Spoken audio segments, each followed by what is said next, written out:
Welcome to the afternoon plenary. How was lunch? Everybody got something to eat? All right. How are the sessions? Good? All right. That's what I want to hear. Okay, welcome back. We are about to introduce our keynote speaker. First, I'm going to introduce Essex County Commissioner Brendan Gill, who will introduce our keynote, Chuck Marohn, founder and president of Strong Towns. You're all waiting to hear. Commissioner Gill is a longtime member of our NJBWC board and a great advocate for safe streets and connecting communities through building active transportation opportunities. He serves on my town, Montclair's Vision Zero Task Force, and was a driving force behind the creation of the Essex Hudson Greenway, and yes, I still call it that.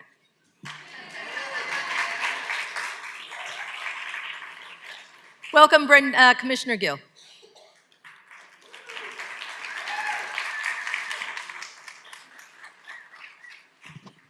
Thank you. I'm going to still call it the Essex Hudson Greenway too. Essentially, we can give that another round of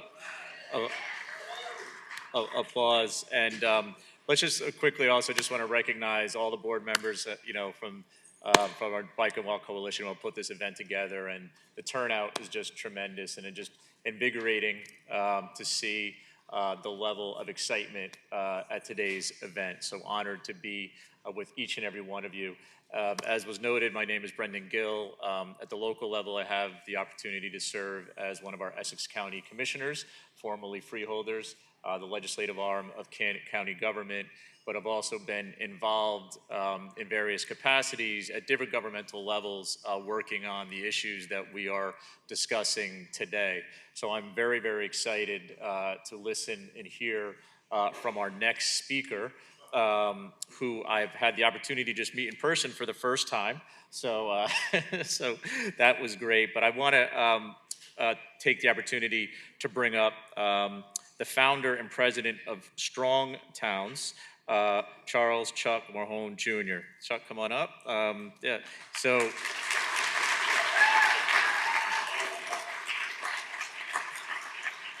He is known as Chuck to his friends and colleagues, and since we just met, Chuck is good. Okay.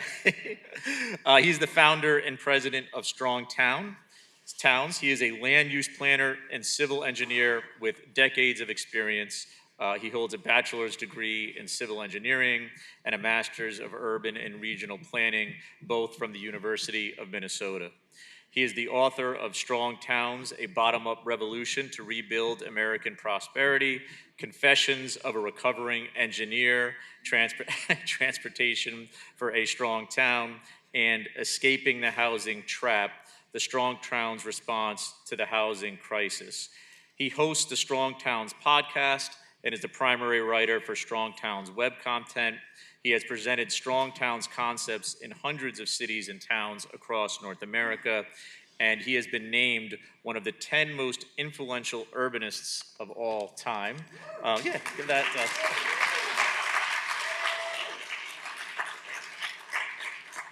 And what I'm most excited to hear, I know personally, is about how we push the boundaries on a lot of the stuff that I know we're all here to work on.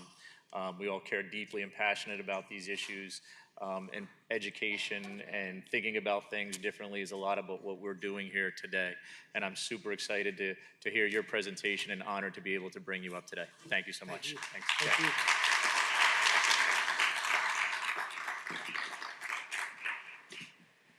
This is going to be crazy because I literally threw out everything that I had prepared 20 minutes ago and started over from scratch. So I'm going to tell you, my slides may have grammar mistakes and spelling mistakes and all that stuff. So we're just going to roll with it, all right? I sense and I feel the tension. There's a saying, and I think it was Vladimir Lenin, correct me if I'm wrong, who said there are years or decades where nothing happens, and then weeks where decades happen. We're in one of those periods of time right now, right? I want to acknowledge the tension and acknowledge that it's scary.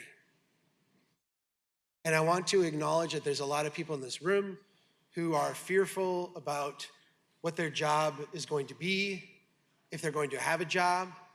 There's a lot of people who, on a very personal level, are deeply, deeply impacted by all the changes that we are going through as a country.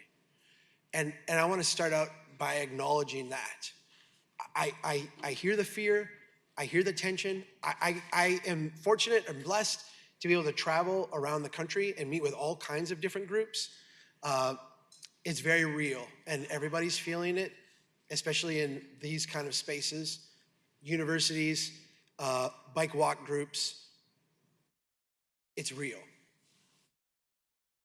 That being said, I want us to understand how we got here. I want to do that really briefly, and then I want to try to help you see that this is a good moment for us. This is a good moment for people who care about biking and walking. This is a good moment for people who care about safe streets.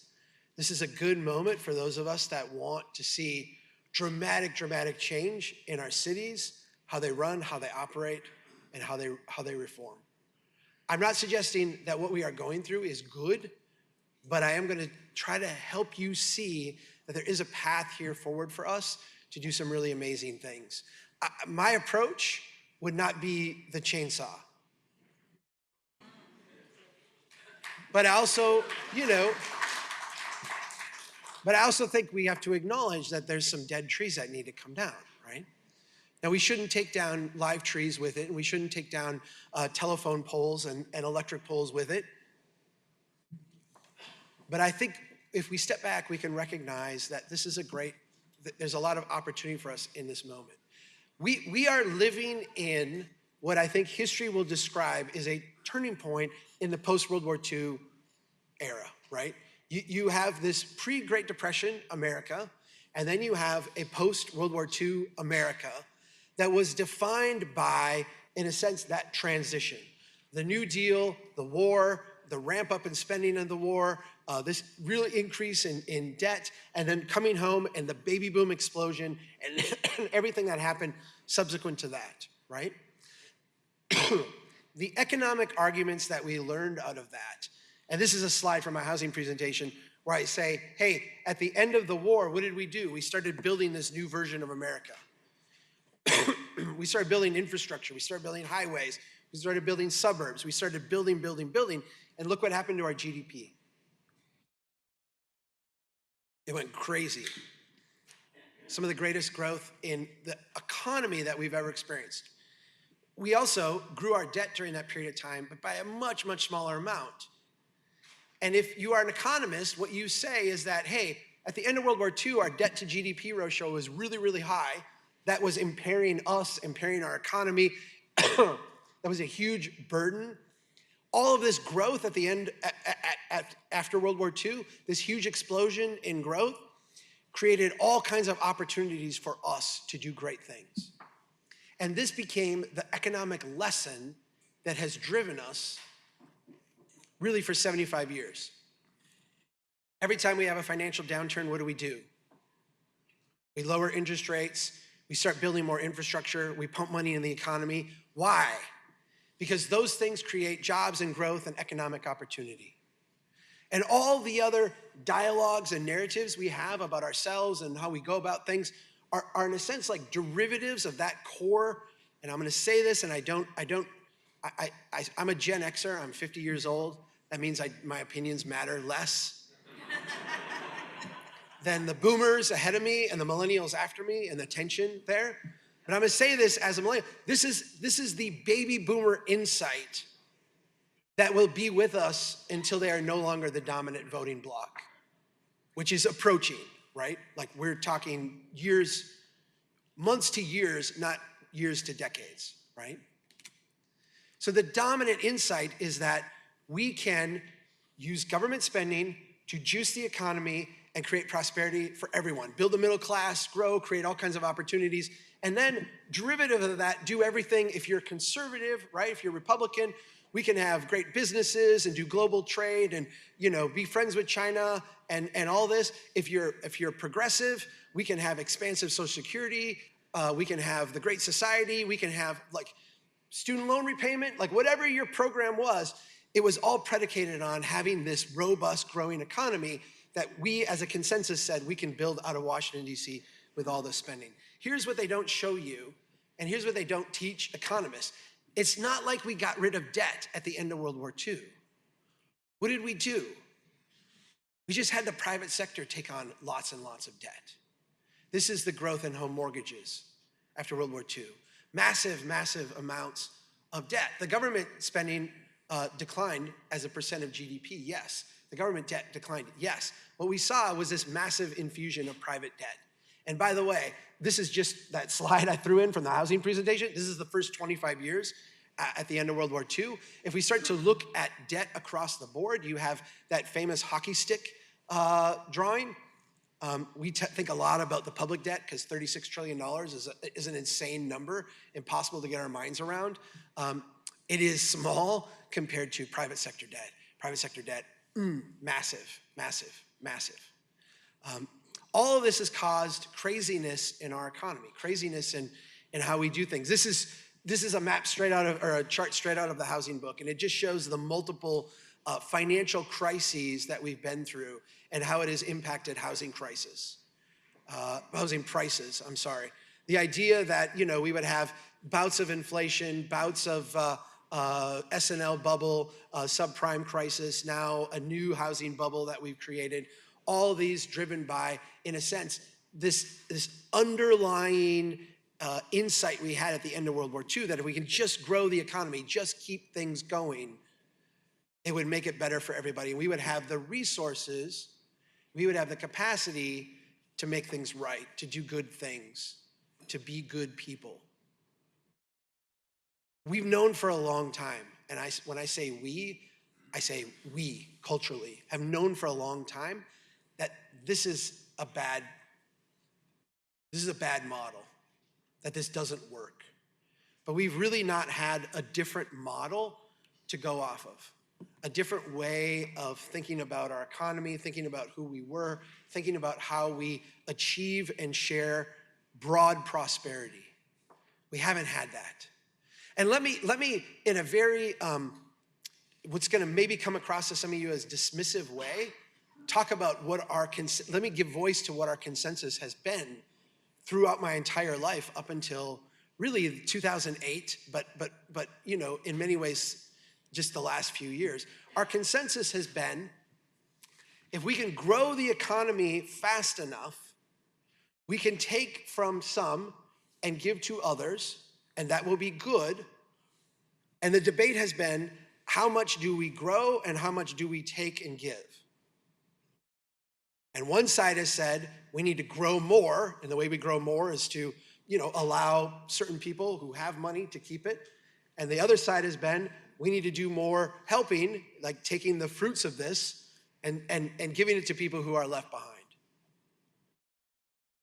Think of the central assumption of that. Both sides, we need to grow very quickly, very robustly. Our economy always needs to expand. And so every time there was a downturn, I remember in 2008 when George Bush said, this sucker's going down. And by this sucker, he meant the whole economy is going down. And you have Hank Paulson on his knees in front of Nancy Pelosi saying, please, if we don't give the banks $1 trillion in the next 24 hours, there'll be no food on the shelves by Wednesday. This is a fragile, fragile, fragile system.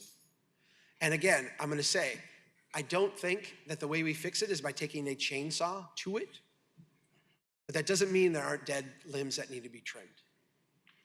Let me try to put this in our context as bike walk advocates. And this is really, really hard. But as our systems, in a sense, relocalize, become more bottom up, hopefully that is where we get to. I wanna point to 3 strengths that we have that the old auto-based, centralized, top-down system does not have. The first one is that biking and walking infrastructure is the highest returning transportation investment a local government can make. And it's not even close. It is not even close. If you've seen this before, you read Strong Towns. If you haven't, let me give you, because this is one of our case studies that has become rather famous. This is the Taco John's. These are two identical blocks in my hometown. They're the same size, the same area. They have the same amount of public infrastructure investment. If you think of this in terms of the city's finance, it costs the same to provide service and maintenance to both of these blocks. One of the blocks is built in the old historic walkable style, built in the 1920s. The other block is built, been torn down and rebuilt now in the auto-oriented style. It's got the Taco John's with the double drive-through and the big parking lot. Taco John's, by the way, I don't think you have those here. That's Norwegian Mexican food. So we have these throughout the Midwest. They're very, very popular. Here's the thing about these two. If you look at that block on the left, it has a total value of $1.1 million. Add up all those properties, that's what you get. The block on the right, again, the same cost to the city to provide public ongoing services, has a value of only $600,000. When we look at, and is the block on the left walkable and bikeable? Not really, it's kind of crappy. It was built at a time when the neighborhood was in its kind of infant phase, maturing a little bit. The idea that it would be connected to a neighborhood of people who would walk and bike to it, that is still in its DNA. Even after a century of decline and neglect, it still outperforms what we build today by a wide amount. My friend Joe Minicozy at Urban 3 has done these fiscal models for city, looking at where they're most financially productive. And they've modeled hundreds of cities, it might be thousands of cities at this point, around the world. And what we see is that every time you get the pre-Great Depression development pattern, every time you have neighborhoods that are designed in their DNA to be bikeable and walkable, it doesn't matter if they are inhabited by the poorest people in the city, it doesn't matter if they are run down and neglected, all it matters is that they're bikeable and walkable. These places are financially massively productive in comparisons to everything else we build today. And by margins that are not even close. We're not talking 10% more, we're not talking 20% more, we're talking 400%, 500% more financially productive, more value per acre, more wealth per acre, more tax value per acre. Here's the second strength. It is really, really easy to make great biking, walking investments. It's really easy. I know we make it hard. I know we make it painful and politically difficult on ourselves. It's really easy. I talked about this a while back, so I dropped this slide in. This is we have two Catholic churches in my town. This is the South one. I used to go to this one when my kids were little because we would try to get to the other one and couldn't make it on time. And this one started half an hour later. So this one became our default church for like 8 years. Outside of this church, the road was crappy. The road was really bad and it needed to be fixed. And the city, because they get money from the state to maintain local state aid roads, had designated this one a state aid road because it went from one state aid road to another state aid road. This is a way for them to, in a sense, jockey the system around and get a little bit more money. In doing this, the Bike Walk Committee said, hey, we want to have bike walk infrastructure on new roads. And so they were gonna come in, rip up this road, and they're gonna put a bike lane on the one side, on the right side here, the side where my church is. This is the south side. So the city went through and in a very top-down bureaucratic way, deemed this to be the case, did the design, go through the whole process, and then they roll it out. Hey, here's what we're gonna do. You got the Bike Walk Committee in line, you got the federal state funding in line, everything's in line, we're ready to go. Well, this is where the church lines up people at funerals and at weddings. This is where they like bring bodies out and put them in hearses and drive to the cemetery. This is there's like a lot of like deep emotion to this. And in order to fit in the bike lane, because of course you have to meet the state and federal standards for width on the roadway, they had to get rid of parking along the whole south side of the road. So you just picked a fight with like the 1/4 of the city that's Catholic. And so the priest shows up at the council meeting and, how can you do this?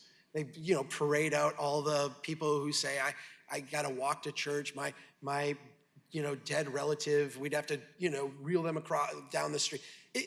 We picked the worst fight because we were using a method of discerning what our project should be that was divorced from what was actually going on in the city. Here's another bike walk project in my town, massively successful. You have a bridge that goes across the Mississippi River. I live about 2 blocks from the Mississippi River. It's narrow enough where you could throw a softball across it where I'm at, up in Minnesota. This narrow crossing is horrible.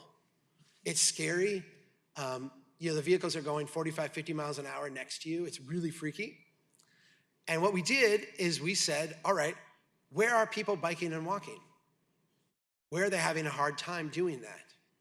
And what we found was that this crossing, because bridge crossings are kind of pinch points, we don't have a grid of bridges, we just had 2. So everybody has to cross here or at the other one. All of a sudden, like everybody's going across here. And what we did is we just went out and built a coalition of people who cross on that bridge. Hey, this crossing here is really bad, isn't it? Oh yeah, it's horrible. You want to show up to the meeting at 6 o'clock and tell everybody how we should change this? Yeah. And so as they're redoing this, now there isn't a constituent of priests and Catholics showing up angry. There's a constituent, because by the way, nobody bikes or walks here. Oh, but Chuck, if you built it, they would. Yeah, but nobody does today. And I don't know as they would, but I tell you where they do bike and walk, they bike and walk here. And so now I picked my fight in a place where I have all the support built in. We can make enormous biking and walking improvements very, very cheap. Some of the best ones that I've ever seen are done with bollards and cones in response to places where now we recognize the danger that's in place. In this state, in Jersey City, you've got a crew led by Barker Patel who's out literally starting with paint.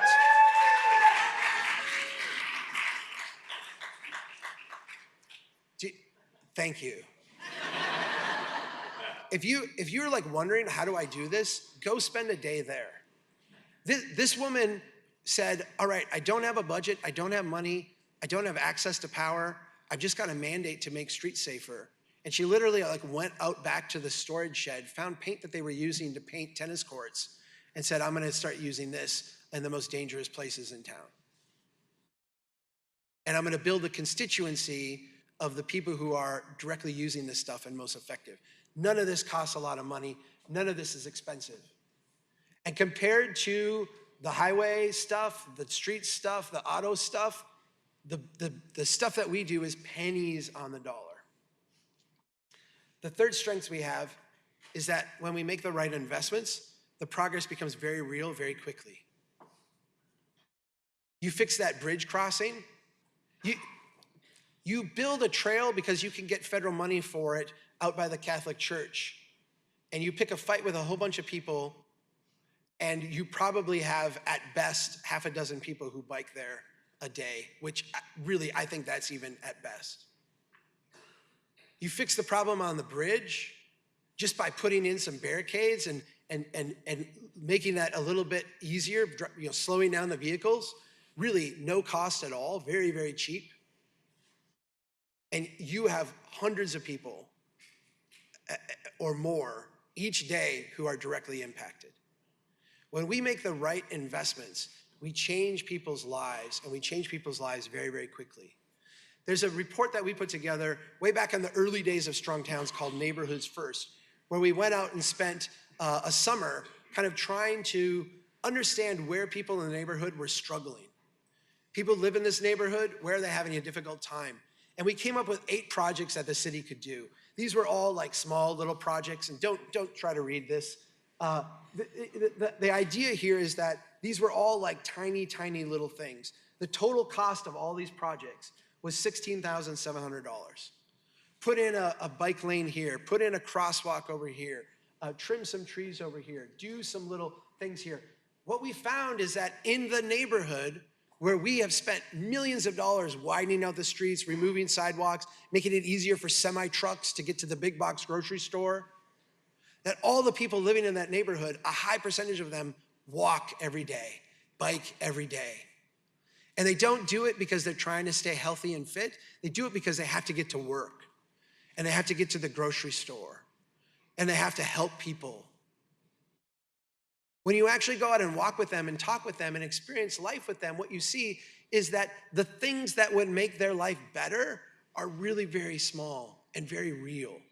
And when we start doing them, we not only have that like huge advancement in their quality of life, but they become the people that accelerate that change for us.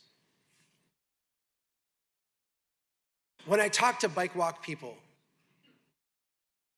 I feel like we are all Strong Towns advocates, but I feel like there's hangups that many advocates have that in this moment we need to get beyond. And I usually gloss over these. I usually don't talk about these. I'm like, hey, we're all in this together, let's go. And then I walk out of the room and they're like, yep, I hate those cars. Those people are bastards. We need to fight them with every ounce of our being.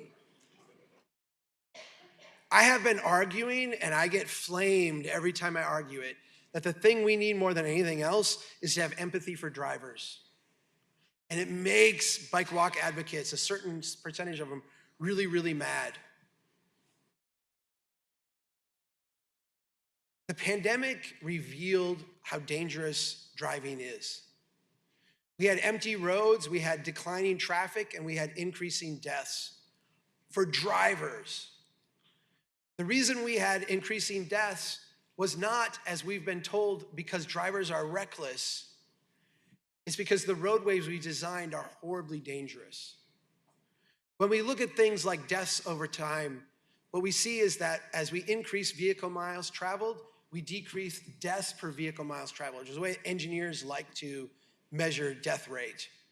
It's not total deaths, it's death per mile traveled. And someone said yesterday online, it's a little bit like lung cancer per cigarette smoked. It's going down, yay, but you're still dying, right? What we recognize is that when we look at things like congestion highly correlates with that decrease in death. What we see is that our roadways have become so congested that it's actually saving people's lives. Because it's hard to kill someone when you're driving 0, right? When we decreased congestion in the pandemic, deaths went up. You now have the US DOT claiming success for reducing deaths since the pandemic. Like, hey, we're doing a great job, deaths are coming down. The reality is that congestion has just returned or exceeded pre-pandemic levels.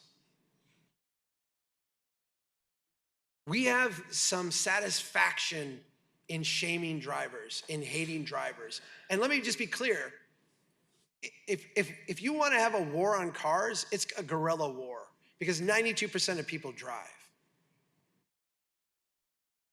If we can talk about and recognize that driving is the most dangerous thing that people do, it's the most life-consuming thing that people do. Commuting is generally not fun.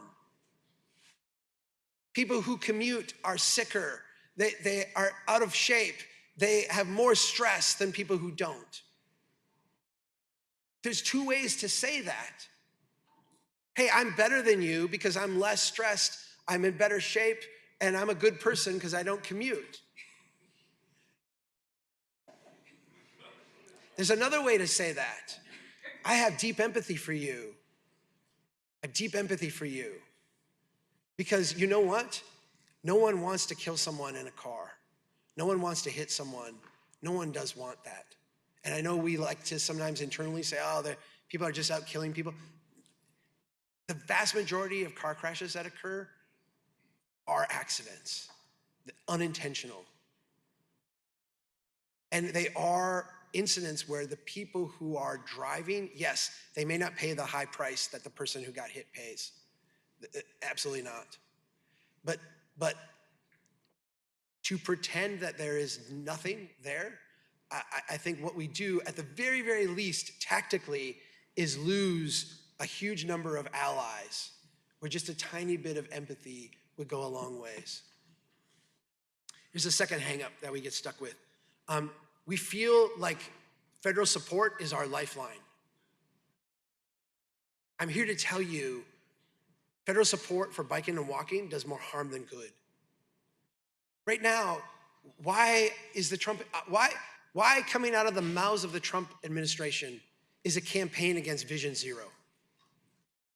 Why do they hate biking and walking projects? Why do you have Project 2025 saying we need to get rid of all federal funding of sidewalks?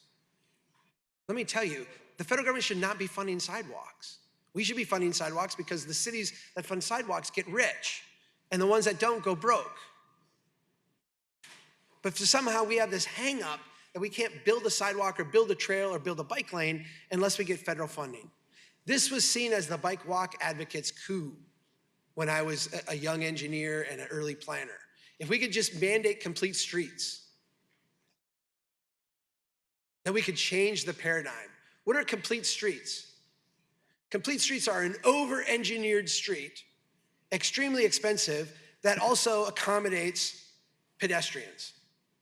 This unit of transportation that we reduce to calling a pedestrian. By the way, if you hang out with strong towns anytime, you will rarely see us use the word pedestrian. We'll only use it in the context of talking technical talk. Pedestrians are not cars, pedestrians, trains. No. Vehicles, humans. Talk about us as humans. When we make our conversation a derivative of the federal conversation, we do huge damage to it. Because great streets, strong towns accommodate automobiles in environments dominated by people. When we put people first, we actually get great places. When we get in the federal paradigm, we start talking about pedestrians, and it's just the wrong thing. I was looking for someone else who said this, and I couldn't find, so I just quoted myself. We've got lots and lots of articles about this, but I had to put this together real quickly. Let me say, every dollar of federal funding for bike and walking comes with thousands of dollars of funding for auto investments that make it harder to bike and walk. And if we don't recognize that, we are committed to a Sisyphus life. The latest big transport, I gave a talk to a bike walk group in DC once. There was a whole bunch of advocates there. And every speaker before me was like, we're gonna go to the Capitol and demand our fair share and all this stuff. And I got up there and I'm like, how many of you are from New York? And like, yay! How many of you are from Idaho? Silence. I'm like, okay, for every dollar that New York sends to Washington, D.C. for transportation, you get 86 cents back. For every dollar that Idaho sends to Washington, D.C., they get $1.30 back.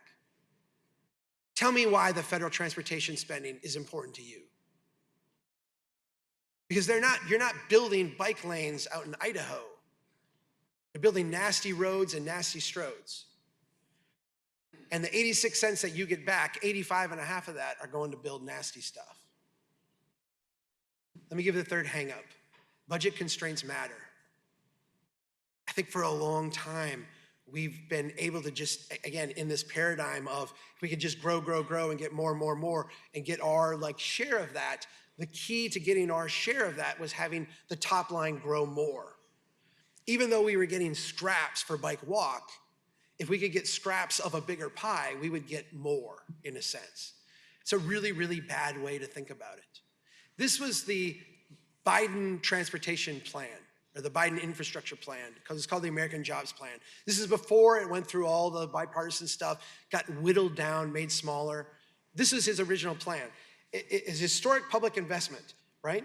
And the first page of the plan said 1 out of 5 miles of our major highways, or only 1 in 5 miles of our highways and major roads are in poor conditions, and 45,000 bridges are in poor condition. And the American Jobs Plan then went on page 2 and said, we will modernize 20,000 miles of highways, and we will fix 10 of the most important bridges and 10,000 of the smaller bridges. This is what these numbers look like. I'm an engineer, so I'm like, put this in a chart. Here's the number of miles of road in poor condition. Here's how many roads we are gonna modernize. Here's the number of bridges in poor condition, and here's the number we're gonna repair.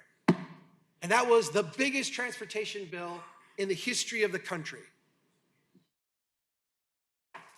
You think you're gonna get a lot of infrastructure money out of that?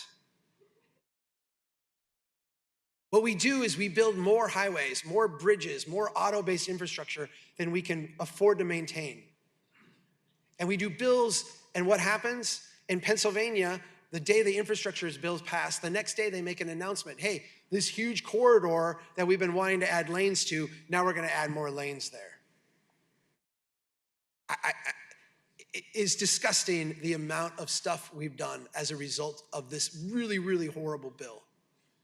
But yeah, there was a little bit more for biking and walking. The scraps from the table, a little bit more fell down. When we step back and recognize that we are the highest returning investment from a transportation standpoint that any city can make, what we should be doing is making all these arguments on financial grounds. We are the winner in every one of those debates, every one of those conversations. When we have it on financial grounds, we cannot lose. When we look at the way we do projects today, we don't do them based on any sense of where the urgent need is. What we do is we do them based on where the money is. Willie Sutton, who robbed banks, was famously asked after he robbed like 8 banks, why do you continue to rob banks? He said, because that's where the money is. If you go to City Hall today and you say, why do you have grant writers on staff? Why do you focus on federal projects? Why are you doing this and this and this? And they'll say, because that's where the money is.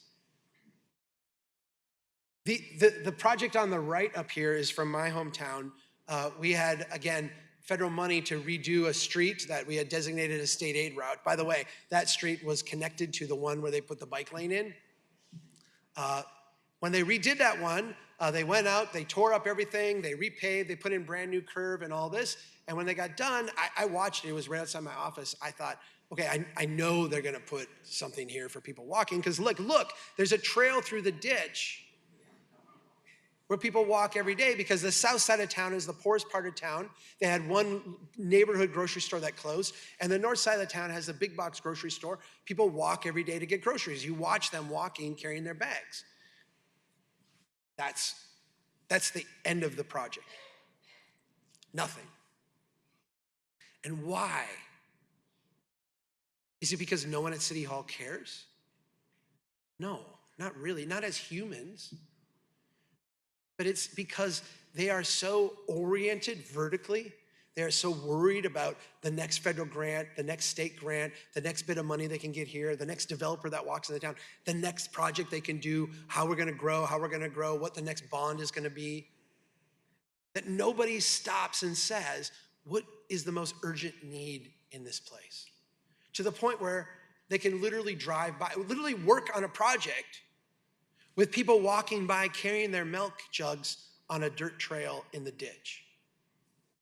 At Strong Towns, we have something we call the 4-step process. This is the way we go about making the lowest risk, highest returning public investments that we can make. This is the way we make great investments. First, go out and humbly observe where people struggle. Where are people having a difficult time using the city as it has been built? Second, ask the question, what is the next smallest thing we can do right now to address that struggle? Not what is the thing we can get a big grant for, or what's the huge project we've always wanted to do, or what's the thing that's in our capital improvements plan 5 years from now. No, what's the thing we can do with paint and a shovel and a straw bale right now? Step 3 then, go out and do that thing. Do that thing right now. And step 4 is to repeat that process over and over and over again. If we do this, not only will we be making the lowest risk, highest returning public investments we can make, building wealth and capacity in our communities, but we will be improving people's lives. At Strong Towns, we wanted to try to attack this idea that crashes are caused by driver error. There's a federal study from 2015 that essentially affirms what industry insiders believe, which is 94% of all crashes are caused by mistakes drivers make. So we said we're going to use our content platform to develop a new approach. We call it the Crash Analysis Studio. We have analyzed 18 crashes. There'll be another one that we start analyzing next week. You can log onto our site and watch it live as we do it. The idea is that when we look at a crash, what we see is that, yes, drivers make mistakes. People walking, people biking make mistakes, but they do it in an environment that, in a sense, magnifies those mistakes or induces those mistakes. How do we look at that environment and document the many, many, many factors that contributed to the mistake? In the medical profession, they do this routinely. They say, hey, we had a patient, had an adverse outcome. They step back and they say, what are all the factors that led to that adverse outcome? They bring in the doctors that worked on it. They bring the nurses that worked. They bring in the janitor and the receptionist and everybody who had contact with that patient and said, okay, what are the many, many, many things that contributed to this, and how do we systematically eliminate them? We have pioneered this process. You can go to our website today. I'm gonna skip this. You can go to our website today, strongtowns.org/crash-studio, and you can watch the 18 studios we've done. We have created an online course for you to launch your own studio, so we walk you through how to do that. We've created a report called Beyond Blame that you can give to your city council to help them understand what's going on so that they can start their own studio. The idea is that we don't need federal legislation, and we're not going to get federal legislation. We may get federal legislation that says your seatbelt has to have this much tension, and you've got to have this many airbags, and your car's got to have this whatever rating, more padding and more industry stuff. That's not what's killing people. What's killing people is that we've designed our streets to be super dangerous. And we can shift that conversation by having our own cities start to look in their own lens, not in the federal lens, not in the state lens, not in the lens of we need more money from them, but in the lens of what is going on in our place and how do we understand it. We can shift the conversation. So go to that site, Crash Studio, take the course. I think April 1st is our next session. So that would be like Tuesday, right? I think is the next session. You can see it, you can get signed up for it, and you can watch them live. The book in the middle is all about this stuff. How do we take the systems we have and make them work better, cheaper, and with greater outcomes? And then I just want, strongtowns.org is our website. If you're not following Strong Towns, we are releasing new articles every weekday, 2 or 3. We've got 3 different podcast streams. We got lots of social media, lots of video work. All of this is designed to be shared with others. So people ask me, how do I communicate this to people in my place? Everything we write, everything we do is Creative Commons licensed. That means that it is free for you to use, free for you to share. I even tell people, if you like something I wrote and you think, oh, that's really smart, go ahead, copy and paste it. You don't even have to pretend that you can pretend you wrote it. You don't even have to attribute me in any way. Yeah. It's called Confessions of a Recovering Engineer. We are trying to get this message out. We're trying to help you change your places. And I'm 8 minutes over time, so I'm gonna wrap up. But please, here's the book, Confessions, and Yeah, become a member of Strong Towns. There's a couple local conversation people here, people on the ground doing great work. Up there in the back, are you, what? You're raising your hand. Oh, you got a question? Yes, I have a question. Okay, then I'm done. 5 minutes? Okay. All right. So that wasn't too painful. We got 5 minutes for questions, so go ahead.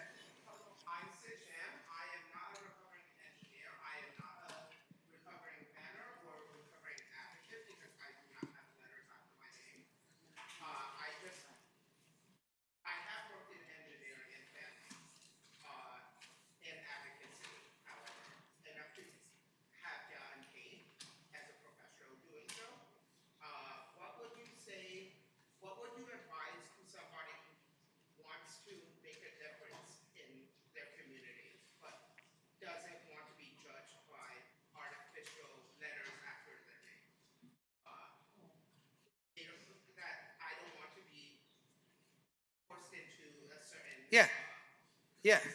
So I think there's two, to me, there's two kind of salient points there. The first one is that the idea of being judged by letters behind your name, and trust me, I've gotten rid of all the initials behind my name because they're nothing but trouble. I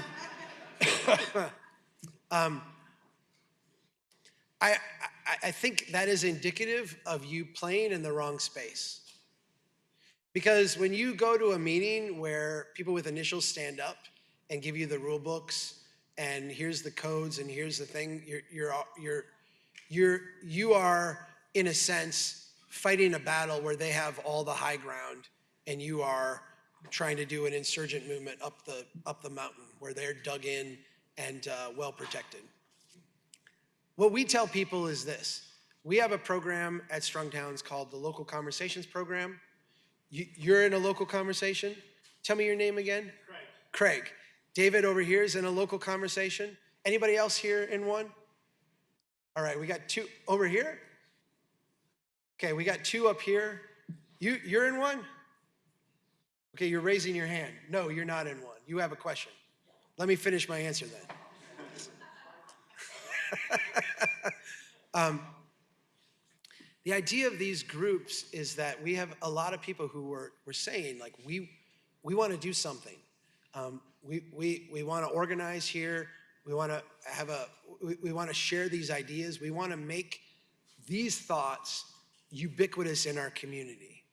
And so we have these groups that start up. We help get them trained. We help them find other people in their community. We help them with the language that they're using, with the way they're conversing. We coach them up, and then when they get to a certain level, we go out and support them. We go out and help make those things happen. And so to me, the whole thing starts with finding another person. I mean, that's what we tell people, is that you can't do things on your own. Every successful local conversation starts with at least two people who care about their place enough to get together and talk about it. And if you start there, we can help you through the rest of the process. If you're interested in that, strongtowns.com/local, and you can look, and you might already have one in your community you can join and sign up with. One more question. So, okay, you're standing up like you are taking the stage. Go for it. Hey, Chuck, so Corey Hannigan with the Tri-State Transportation Campaign. Big fan. Thank you for introducing the term strode into the planning nomenclature. So, you know, in New Jersey, we have a lot of really small municipalities and a lot of projects that really need to cross borders. We have a lot of county, state, and US roads that slice through communities. Yeah. And there's the fact that our federal dollars, our tax dollars go to the federal government whether we like it or not. So there is some value, I think, to asking for them to come back to us. So I'm curious, you know, your thoughts on where the limits to local-only action can be, and how to apply the Strong Towns approach at those higher levels, like county and state governments. So I'm glad you asked the question that way, because I want to be very clear. I'm not advocating for local-only action. We're advocating for local first action. All of us are aware of, or maybe experienced, where the state DOT has come to our community and said, we're going to do this horrible project. and you have to accept it. And then you go through this long period of time where your council, like, half of them minus one are like, yep, we're gonna have to do this because of growth and grants and our legislative delegation. And then the other half is like, we don't want this. And then you've got one person who could go either way. And we go through this long extended period of angst where we spend all of our time and energy fighting this thing only to acquiesce to a slightly less crappy version of what we were originally given, right? Maybe they'll throw in a street tree or something. The cities that I see that have done the best job in those situations are the ones that are deeply committed to doing the best job on their own streets. The ones that do the stuff day in and day out. The ones that I see get run over, the ones that I see doing terrible work, is the ones where they call me up and they're like, Chuck, we've got this horrible highway coming through. We got this big project. Can you come help us? And I show up, and every street in town, every local street in town, a street that's a dead-end cul-de-sac that serves 5 people is 40 feet wide. Every street in town is a Strode. Everything that they directly control is bad. And then they want to lecture the state DOT, hey, we want you to build the one nice thing in town. Go fix your stuff. And then when they come to you and say, we're gonna come and make a mess of your house, you say, that's not how we do things here. This is how we do things. This is our ethic. This is our approach. Look around. We don't do things that way. I think we put ourselves at a huge disservice. I am not saying the federal government doesn't matter, and I'm not saying the state government doesn't matter, and I'm not saying that you shouldn't be working at those levels. Do it from a position of strength. Should we be building bike lanes? Yes. Should we build a bike lane in front of the Catholic Church because we can get federal money to do it? No. Should we build the bike lane where people are biking and walking today and struggling to do it because that would make their lives better and they'll become the constituency for supporting you and they'll show up at the next one? Yeah, do that one. I think we're too comfortable in, let's create a plan, let's draw up what our future bike lane should be, let's go out and find money for this, and then let's get politicians who are brave enough in the face of opposition to do the hard thing. That is a losing strategy. Go out and humbly observe where people struggle. Solve that struggle with the resources you have. I'm sorry, I say the word solve. Make that struggle better. You're not gonna solve it. Make it better with the resources you have on hand. Do it right away and keep repeating. And what you are creating is not a bike lane or a crossing or a whatever. What you are creating is a culture that bikes and walks, a culture that values humans, a culture that appreciates place. We can't build that culture with one project or one federal grant or overnight. That's the work that we're called to do, is to build it day after day after day. And when you build that culture, not only will it accelerate on itself and your place will become stronger, better, more prosperous, broadly for everyone, but you will be able to turn to the state DOT, and you'll be able to turn to your neighbors, and you'll be able to turn to the county government or whoever it is who comes in and says, we're gonna disrespect your house. And you're gonna be able to say, hey, I represent X number of people who live in this place, and that's not how we roll. We don't do it that way. And you can do that with confidence and credibility. That's what a bottom-up approach looks like. It's not abandoning federal government. It's not abandoning state government. It's not saying like, we're gonna go all on our own. It's taking care of our house first, making it a glorious, beautiful place to the extent that we can, improving that every day, and then having that speak for us. Thank you so much.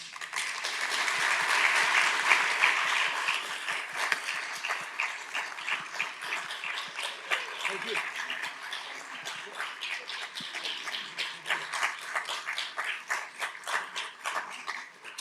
Thank you, Chuck. That was I'm just telling Chuck, that was the sort of perfect keynote for sort of capping off what we talked about this morning about focusing away from some federal.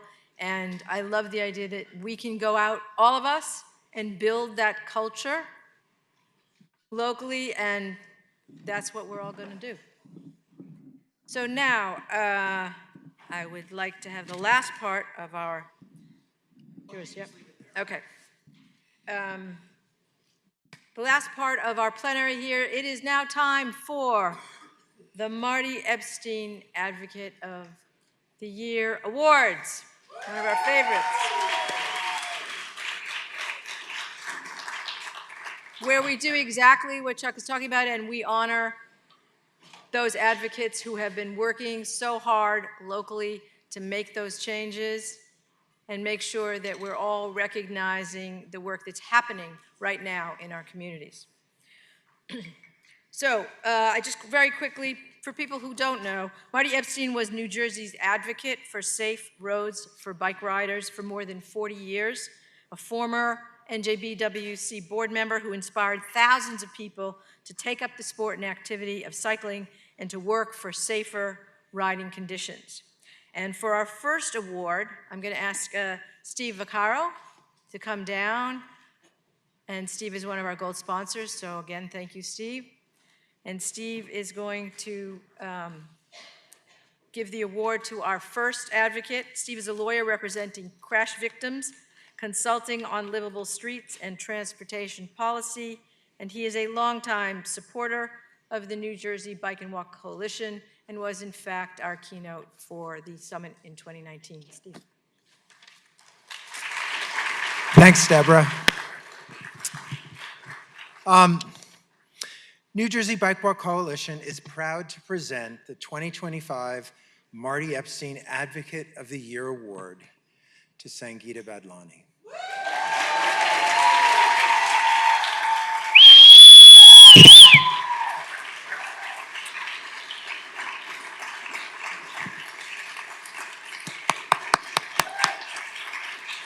Sangeeta,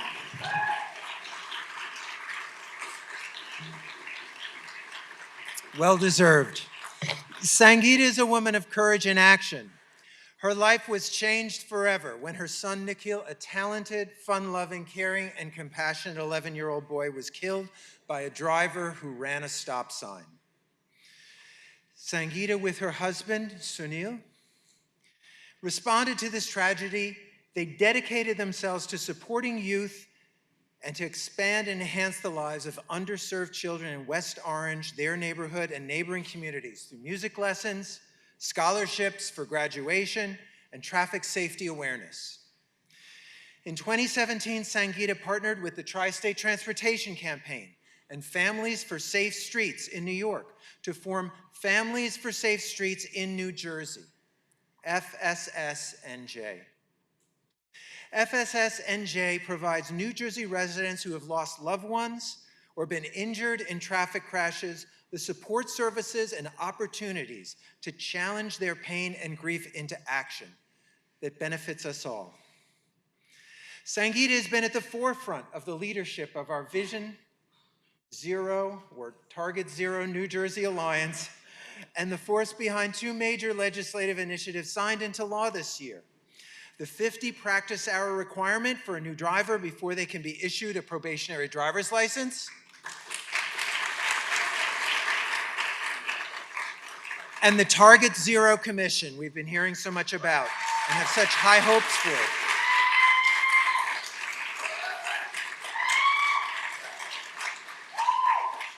One of the legislators that Sangeeta worked with, one of our heroes, State Senator Degnan, honored Sangeeta for her work, saying the legislation would not have happened without her. Sangeeta continues with new legislative initiatives today. She's unrelenting in her dedication. She's fierce in her passion. She's a courageous warrior for safe streets and an inspiration to us all. She is what true heroes are made of.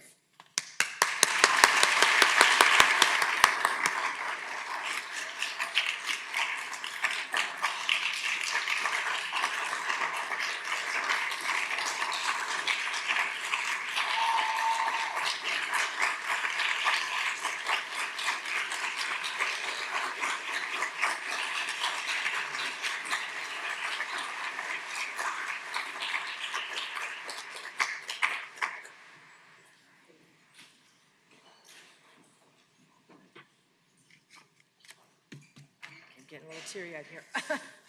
Okay, microphone.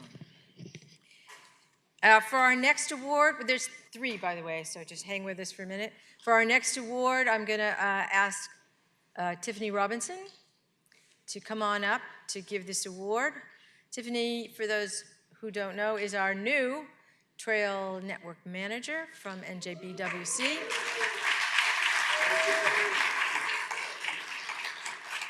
And she's going to give us, announce the second award. Thank you, Deb. Thank you, everyone. I feel like this next awardee, Advocate of the Year, needs no introduction, but I'm going to give it anyway. Miss Leanne Von Hagen.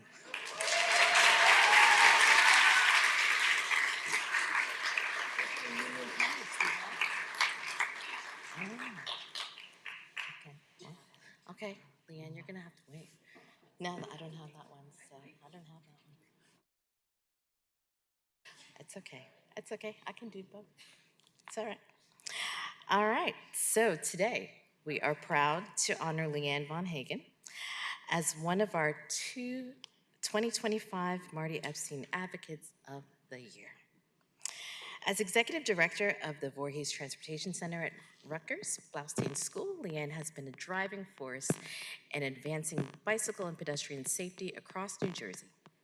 She leads the New Jersey Department of Transportation's Safe Routes to School Resource Center and the Bicycle and Pedestrian Resource Center, the New Jersey Bicycle and Pedestrian Advisory Council, and co-manages the statewide School Crossing Guard Training Program.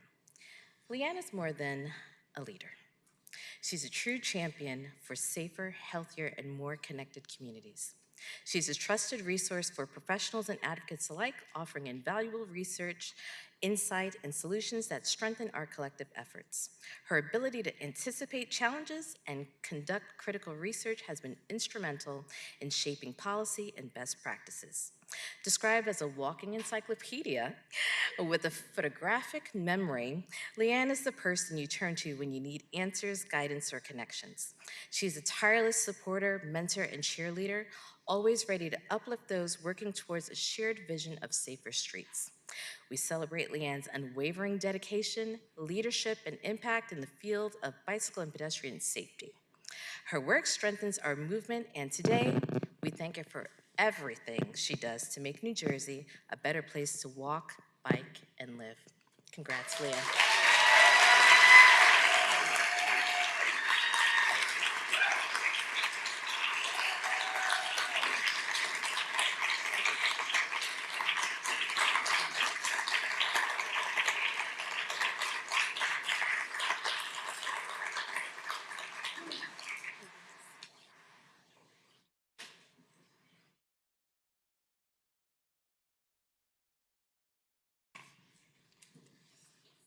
For our third and final award for this year, the Marty Epstein Advocate of the Year Award goes to Union County Connects.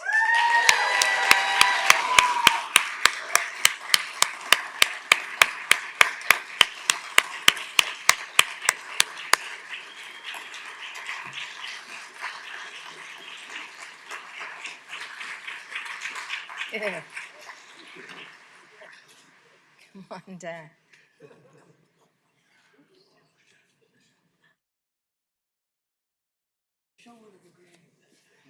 I'm going to make this brief.